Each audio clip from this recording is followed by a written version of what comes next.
श्री राधे राधे, हरे कृष्णा। हम सब साधक श्री हित 84 श्रवण कर रहे हैं। राधा बाग में श्री हित 84 मानवती श्री राधा काहे को मान बढ़ावत है गतांग से आगे। रसोपासना ने बड़े सुंदर और सरल प्रयोग किए हैं। ये प्रयोग है अपने मन के सहज विकारों को सीढ़ी बनाकर सर्वोच्च स्थिति तक कैसे पहुँचे साधक। विकारों को छोड़ो, मात्र मन को इस तरह आदेश देने से विकार समाप्त हो जाएंगे क्या?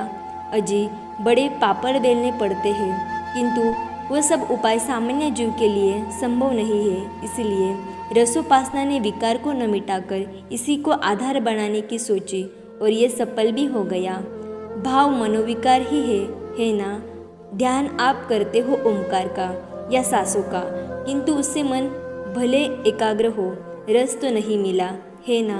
रस ब्रह्म को आकार में देखो, उस रस ब्रह्म की आह्लादिनी के साथ विहार देखो। के साधक ने बीच में ही प्रश्न किया, तुम तो अहम ब्रह्मास्मि कहते रहते हो, वो क्या है? वो क्या मन की कल्पना नहीं है? वो रस ब्रह्म की कल्पना भी आपके मन को रस से भर देगी क्या नहीं?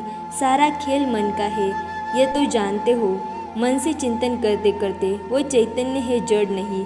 फिर वो चैतन्य जड़ मन को हटाकर तुम्हें अपने ही रंग में रंग देगा। आज श्री हित 84 का 74वां पद गान होगा। काहे को मान बढ़ावती है बालक मृग लोचनी, काहे को मान बढ़ावती है बालक मृग लोचनी। हो वडरनी कछु कह न सकती, एक बात सकुचनी, काहे को मान बढ़ावती है बालक मृग लोचनी। मत मुरली अंतर तव गावत, जागृत से न तवाकृति सोचनी।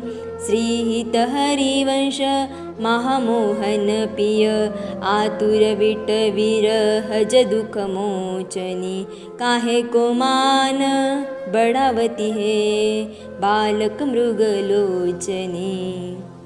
ध्यान। सुंदर कुंज में प्रिया जी बैठी है, उनके चरणों में हित सखी बैठी है। प्रिया जी हित सखी को करुणापूरी दृष्टि से देख रही है। हित सखी को रोमांच हो रहा है, वो आनंद में डूबी हुई है। श्याम सुंदर आनंदित होकर अब प्रिया जी को आलिंगन करने के लिए आगे बढ़े। उन्होंने आलिंगन किया। प्रिया जी प्रसन्न हुई, पर यह रस रसिक इतने में कहाँ मानते। कपोल चूमने के लिए अब ये आगे बढ़े। कपोल भी चूम लिया प्रिया जी का, पर अब जैसे ही निवि बंधन खोलने लगे तो प्रिया जी फिर नाना कहकर उठ गई। श्याम सुंदर फिर दुखी। हित सखी देख रही है, प्रिया जी ने तो मान को फिर बढ़ा दिया। श्याम सुंदर देखने लगे फिर हित सखी की ओर और संकेत में कहा, मना दो मेरी प्यारी को। अब हित सखी प्रिया जी को फिर मनाने में लग गई। हित सखी प्रिया जी को कह रही है, हे मृगनयनी, हे मृग बालक के जैसे नैनों वाली राधे, अब छोड़ो ना, मान को क्यों बढ़ा रही हो, छोड़ो। हित सखी फिर चरण दबाते हुए कह रही है, किसी भी चीज़ की अति बुरी है। उसी समय श्याम सुंदर ने वंशीनाद किया श्री जी के मान को दूर करने के लिए। सुनो सुनो कैसे बांसुरी बजा रहे हैं, वो तुम में ही आसक्त है, पर मुझे एक डर है। प्रिया जी ने जब ये सुना कि हित सखी कह रही है मुझे डर है, तो नैनों के संकेत से पूछा, क्या डर है? हित सखी बोली, श्याम सुंदर आपके ही चिंतन में मग्न है। आपका मन, उनका मन, उनकी बुद्धि, उनका चित्त सब कुछ आप में ही लग गया है। जैसे भृंगी का चिंतन करते हुए दूसरा जीव भी भृंगी ही बन जाता है, ऐसे ही श्याम सुंदर भी कहीं आप बन गए तो प्यारी जो आप किससे रिसाओगी, किससे प्यार करोगी? इसलिए आप मेरी बात मानो, ये मान छोड़ दो। प्रिया जी कुछ नहीं बोली तो हित सखी बोली, आप तो मोहन, महामोहन, रसातुर मोहन के दुख को दूर करने वाली हो, सदा करती आई हो, फिर आज क्यों नहीं? बस इतना सुनते ही प्रिया जी सहज हो गई, पर अभिमान इनका कम नहीं हुआ है श्याम सुंदर के प्रति। काहे को मान बढ़ावती है।